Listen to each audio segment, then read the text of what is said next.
Hey guys, Lord here, back again with another review. Today is day 1 of 31 days of Halloween. Let's go.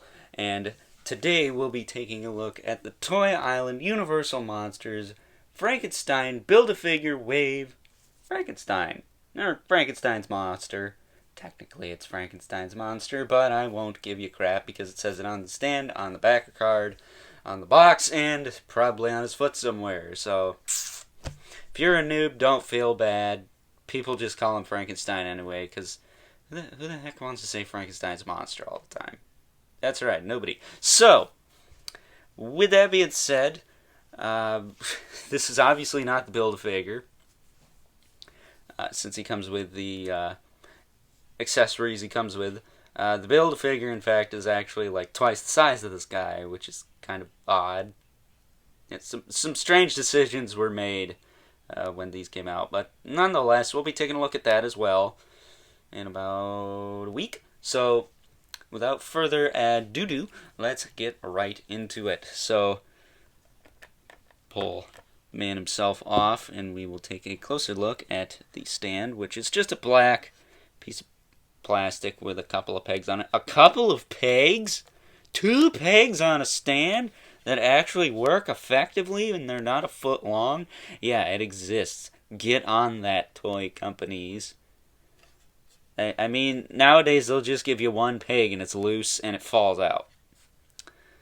Yeah, I don't understand that, but they did it right here. It's a big old black piece of plastic with 2 pegs. It says Frankenstein, and the backer card, some artwork of Frankenstein, which is kind of getting drained out, which is odd. There you go. There. It should be in focus. It says Frankenstein on the side. Picture of Frankenstein right there. That doesn't really look like Boris Karloff to me. Looks like someone else. But I think it's just the art style. We'll leave that off for now. Now taking a look at the man himself, Boris Karloff, and yes, he does look like him quite a bit, I think. More so than the Mego figure we looked at last week, but that goes without saying. It's a Mego figure. It's not going to be spot on unless it's that Pimpin' Bela Lugosi they made last year. Yeah, this is it. This is by far, I think, in my opinion, the best Frankenstein for 1/12 scale figures, just made of plastic. Obviously, the Mezco one's probably a little better, but I don't have, $200 to buy that damn thing, so that doesn't count. But the main thing I like is that it looks like Boris. Looks like the man himself, so. Articulation on this guy, his head will rotate. He does have the bolts. He's got one there. He's got one there. They don't hinder his head rotation very much, if at all. His arms go out to the side, about a right angle to the body. He's made out of a little bit more of a flexible type of PVC plastic, so it's not just straight up going to break on you. It's got some give. He's got a single joint at the elbow. It's a little tricky to get to, but you get about a right angle out of that, and pretty close to it anyways. He's got a wrist, I guess, lower arm rotation. It's not really the wrist, it's just the top of the wrist, if anything. Nothing in the torso. He does have a waist swivel, kind of hindered because of his coat. His hips will move forward a little bit, back a little bit, again, hindered by his coat. They do move out a little bit, once again, still hindered by his coat. He's got a thigh swivel. This one's a little sticky on mine. This one works just fine, so probably just heat it up and it'll work. Single joint at the knee, almost 90. He can get 90 out of that. I'd say that's about 90. And then he's got a hinge in the foot. No rocker, but it's Frankenstein. You don't need to be doing Jackie Chan moves or anything like that. So a quick size comparison. I know what you're thinking. Great, he's going to pull out Spider-Man again. Actually, you are wrong. sucker. I got something special for the Halloween videos.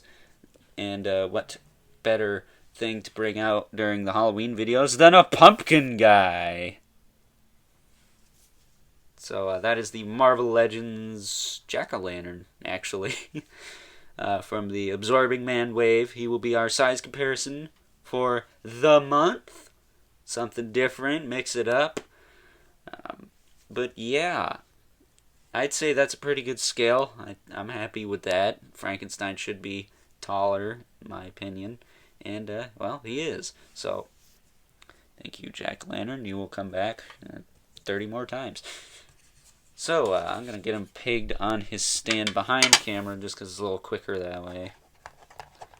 Rather than me trying to do it on camera. And I will say, he does peg in pretty sturdy onto this stand here. I mean, he ain't coming off. And that's for all the figures in the wave. Well, actually, I think Dracula and the Werewolf, or Wolfman, excuse me, are a little bit loose. But the rest peg in pretty sturdy and are nice and solid in there. It's a nice snug fit, to say the least. So, Frankenstein, I'm obviously going to recommend him, but you're going to be hunting for a while because these are quite sought after because, like I said, I feel that they are probably some of the best 6-inch, or one of the best 6-inch representations of the Universal monsters, and that goes for the whole wave. The rest of the wave consists of Dracula, who we'll be looking at tomorrow, and then after that we'll be looking at the Wolfman, the Mummy, and then the Creature of the Black Lagoon, followed by the Build-A-Figure, the massive Build-A-Figure Frankenstein, which stands, I think, a whopping 14 inches tall. Part of me wishes they just made him a foot, but oh well. It's a pretty amazing thing, and we'll be taking a look at that amongst other Halloween-related, horror-related things this month. It is going to be 31 days of nothing but Halloween-related reviews and content from yours truly. I changed up the intro. Hope you liked it because it was a last-minute thing. I couldn't really do what I wanted, but you got to give and take with this stuff, and I wouldn't have got it done in time if I did what I really wanted to do. So hopefully it suffices. It might change next year. I might just keep it. I kind of like it. So that and the end card music will be different as well. I think the lighting will also be different for those images. So yeah, the whole channel is going to be taking a Halloween appearance. Well, the videos anyway. I don't know about the icon and the wallpaper and all that jazz. But we'll definitely be making some changes for the month of October. I wanted to wear some skeleton gloves during the reviews, but I couldn't actually find them. So, fail. Maybe next year. Anything I didn't get to this year, maybe next year. So, with that being said, hope you enjoyed this review. I'm obviously going to recommend this to any Frankenstein's monster, if you're going to be Mr. Picky Pants in the comments. Boris Karloff, or just horror fans in general. I recommend this to you. It's a really solid piece, and that's both literally and, well, aesthetically. So, with that being said, till next time, catch you guys later with day 2 of the 31 days of Halloween. Woo! Scary.